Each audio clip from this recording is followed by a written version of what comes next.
Welcome back everyone to part 2 of our discussion on NumPy arrays. We're going to continue right where we left off last time. Okay, here we are in the notebook where we left off last time. Now previously we discussed that there's lots of different ways to create random numbers with NumPy.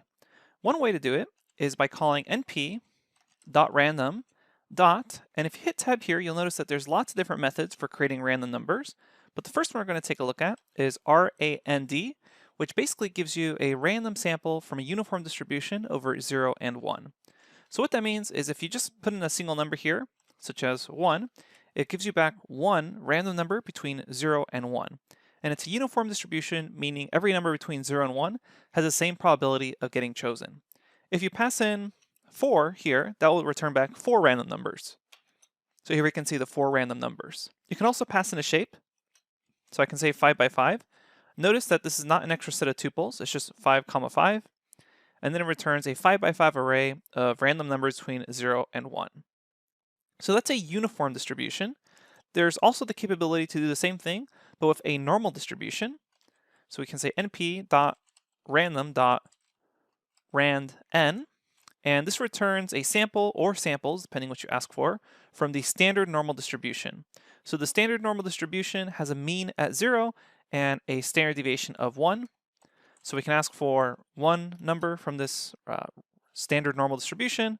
So you can see it's deviating off of 0 on the negative side, or we can ask for 10 random numbers, again, normally distributed around 0 with a standard deviation of 1. If you want to specify your own mean and sigma, you can say random and then call normal here. And if you do shift tab, you can select the location, that's the mean, and then the scale, the standard deviation. Okay, so lots of different ways here. There's random normal, and then another really useful one is randint. So we can say np.random.randint. And what this does, it returns random integers from a low, which is inclusive, and a high, which is exclusive. So you can decide the limits. So you can say 1 to 100, and it returns back one random number from 1 to 100. And if you keep running this, you'll get back different random numbers, or you can ask for a certain amount of numbers between 1 and 100. So then this says, give me back 10 numbers randomly chosen between 1 and 100. Okay, now as you probably notice, you're getting different random results than I am. Now what you can do is you can set a seed that sets the random state. That way the random results can actually be reproduced. So the way you do this is inside of a cell, you say np random, and then you set a seed. And the seed just has to do with the way that you initially set your random number generator. And as long as you choose the same number that I choose, we should get back the same random numbers. So what we end up doing is we arbitrarily choose any number. So I can choose 42 here, or I can choose 101, or really any number. It doesn't really matter as long as you're consistent and you're matching up with your historical generation of random numbers.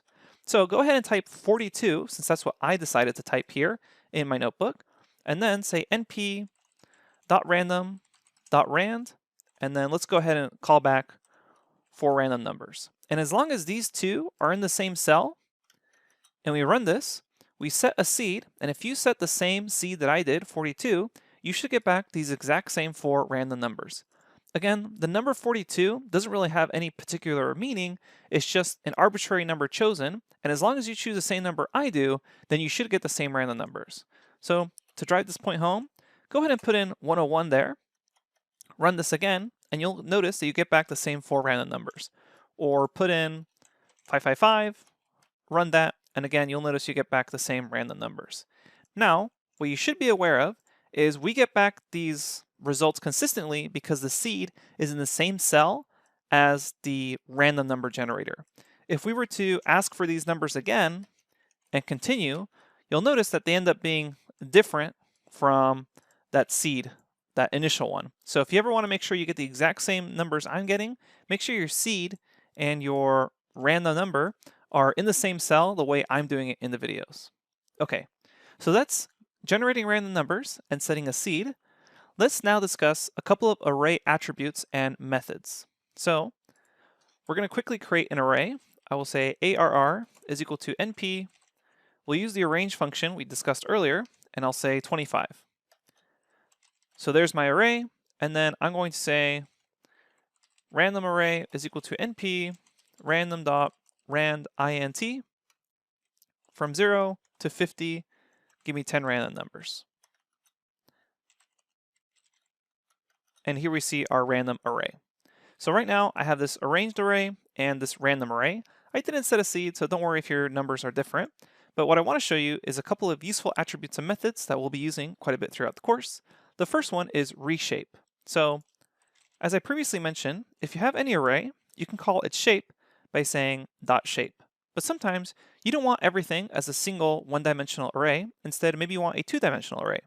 So what to do is you call reshape and then say another shape. So 5 by 5. This will return back 5 rows by 5 columns. Now something to keep in mind here is you can't just choose any arbitrary values you want. I can't just say 5, 3, otherwise I'll get an error. And that makes sense because it can't fit 25 elements into a shape of 5 by 3, since that only leaves space for 15 elements. So if you ever get this error of cannot reshape array, keep in mind and pay attention to how many elements you have versus what shape you're trying to reformat them into. Okay, so that's reshape and its relationship to shape. So again, taking this one-dimensional vector and shaping it into something else. And now let's go ahead and show you how to grab max min and then argmax and argmin. So I'm going to grab my random array.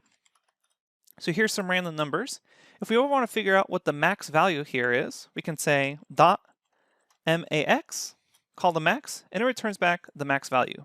And obviously your max value or minimum value may be different than what I'm showing here because these are random numbers.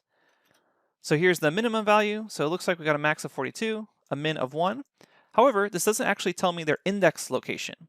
So if I actually want to figure out what location my max and min values are at, I can go like this. I can say ran r and then say argmax or argmin. And what this does, it returns back the index location of the maximum and minimum respectively.